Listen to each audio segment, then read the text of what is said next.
ট্যাবের টাকা স্কুল ছাত্রদের পরিবর্তে কিছু দুষ্কৃতী, কিছু সুবিধাভোগী তাদের অ্যাকাউন্টে চলে গেছে। আমরা রাজ্য জুড়ে দেখেছি শিক্ষা ক্ষেত্রে শিক্ষক নিয়োগ থেকে একেবারে শিক্ষার প্রতিটি ক্ষেত্রে দুর্নীতি বাস্তুকুকুর বাসা বেঁধেছে। তার বাইরে নয় ছাত্রছাত্রীদের ভবিষ্যৎ। স্কুলগুলিতে শিক্ষকের অভাবে পড়াশোনা আজকে লাটে উঠেছে। আমরা দেখতে পেয়েছি যখন ট্যাবের দুর্নীতি হচ্ছে, ছাত্রছাত্রীদের ব্যাংক অ্যাকাউন্ট নাম্বার, তাদের তথ্য বাইরে চলে যাচ্ছে। তার জায়গায় কিছু শাসক দলের দুষ্কৃতী যারা এই ট্যাবের টাকা নিজেদের অ্যাকাউন্টে ঢুকাচ্ছে, তারা শিক্ষাকর্মীদেরকে, অস্থায়ী শিক্ষাকর্মীদেরকে ব্যবহার করে তারা সেই কাজ করছে। স্কুলগুলোতে স্থায়ী যে শিক্ষাকর্মী, সেই শিক্ষাকর্মীর পদ শূন্য হয়ে আছে। স্কুলগুলোতে বার্ষিক পরীক্ষা শুরু হচ্ছে, কোন স্কুলে হচ্ছে, কোন স্কুলে শেষ হয়েছে। এরপরে নতুন শিক্ষাবর্ষে ভর্তি শুরু হবে। আমরা দেখতে পাচ্ছি রাজ্যের স্কুলগুলিতে, জেলার স্কুলগুলিতে, প্রতিটা স্কুলে যে সরকার নির্ধারিত 240 টাকার বেশি ফিস নেওয়ার যে নিয়ম নেই, সেটাকে লঙ্ঘন করে প্রতিটি ছাত্রছাত্রী থেকে জেলার বেশিরভাগ স্কুলতে 240 টাকার বেশি ফিস নিচ্ছে। স্কুলগুলিতে শিক্ষক নিয়োগে দুর্নীতি হওয়ায় শিক্ষকের যে শূন্য পদ সে লাগাম ছাড়া। ক্লাসগুলো প্রতিদিন অফ যাচ্ছে, প্রতিদিন 3-4টে করে ক্লাস অফ যাচ্ছে। এটা স্কুলগুলো বাঁচানোর লড়াই।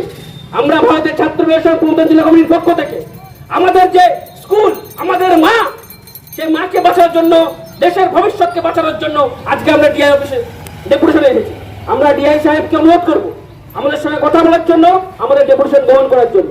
এখন এই ডেপুটেশনে সংক্ষিপ্ত পথসভায় বক্তব্য রাখবেন আমাদের এসএফআই পূর্ব বর্ধমান জেলা সংগঠন সদস্য কমরেড সৌম্য চট্টোপাধ্যায়।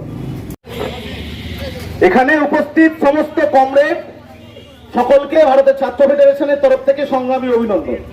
এবং পথ চলতি মানুষ যারা যারা আমার এই মাইকের আওয়াজ শুনছেন, সকলকে ভারতের ছাত্র ফেডারেশনের তরফ থেকে একই সাথে সংগ্রামী অভিনন্দন জানাচ্ছি।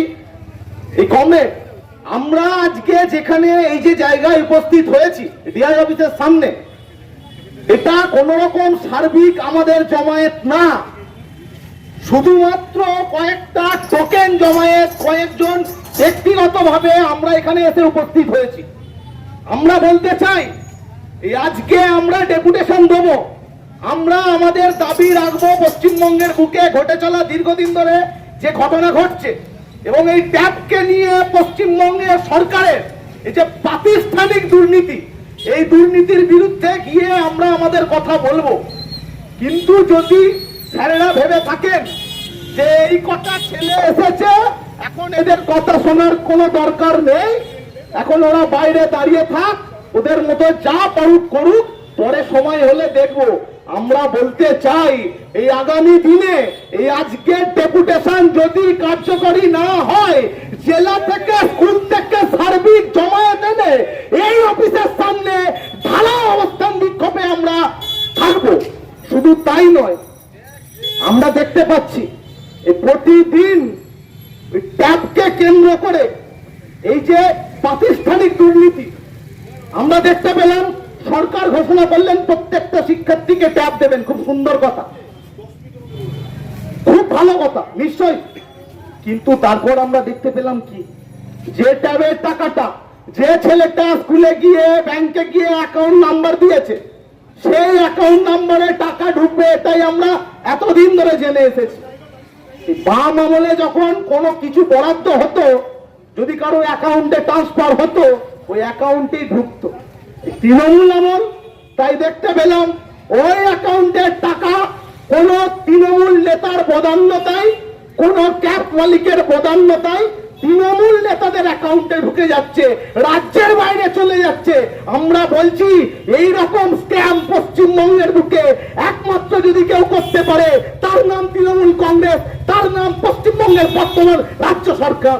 একবার ভেবে দেখুন, টাকা এই আমার টাকা, এই যে কাকুটা এখানে রিক্সা চালাচ্ছে, যে কাকুটা এখানে টোটো চালাচ্ছে, যে কাকুটা এখানে দোকান খুলে বসে আছে, প্রত্যেকটা জিনিস আমরা কিনছি, টোটোতে যাচ্ছি, গাড়িতে যাচ্ছি, এর পেছনে ট্যাক্স। আমরা সবাই ট্যাক্স দিই।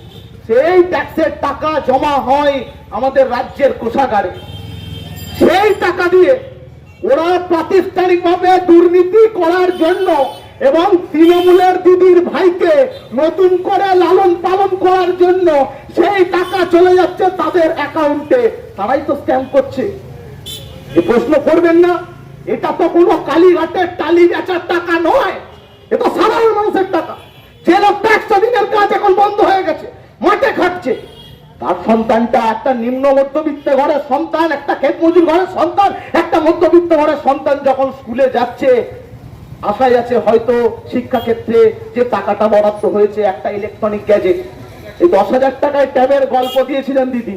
এই প্রশ্ন করতে চাই, এই 10,000 টাকার ট্যাব সত্যি বর্তমানে ভালো ট্যাব হয়তো? সত্যি বর্তমানে ভালো ট্যাব কেনা যায় তো? কি হয়, আমরা সেখান থেকে আরো কিছু টাকা দিয়ে একটা ট্যাব কেনা হয়। আমরা দেখতে পেলাম ওই গরিব ঘরের মানুষের যে ট্যাবের টাকা, সেই টাকা চলে গেল না। এখানে কোনো তৃণমূল, সিপিএম, বিজেপি, কংগ্রেসের ব্যাপার না। সাধারণ মানুষ, তারা না সিপিএম কে ভোট দিতে পারে, তারা না তৃণমূলকে ভোট দিতে পারে, না বিজেপিকে ভোট দিতে পারে। প্রত্যেকেই তো আমরা সাধারণ মানুষ, আমাদের ঘরেই টাকা তো চলে যাচ্ছে। কেন যাচ্ছে এ কথা বলতে হবে। ওই কাকে ধরেছে, কাকে ওই পুতুল করে নিয়ে গিয়ে জেলের গাড়োতে ভরেছে জানি না। এটা একটা মাস্টার মাইন্ডের একটা বিরাট বড় চক্র। যে চক্র ব্লুপ্রিন্ট ওই সরকার থেকে ঠিক হয়ে এসছে, নালে কখনোই এইভাবে টাকা, অ্যাকাউন্টের টাকা অন্য অ্যাকাউন্টে যেতে পারে না। ওই সেই টাকা তো অন্য কারোর অ্যাকাউন্টে যায় না। যদি ঠিকঠাক নাম্বার দিয়ে থাকি, অ্যাকাউন্ট নাম্বার দিয়ে থাকি, তাহলে এক্ষেত্রে কেন হচ্ছে?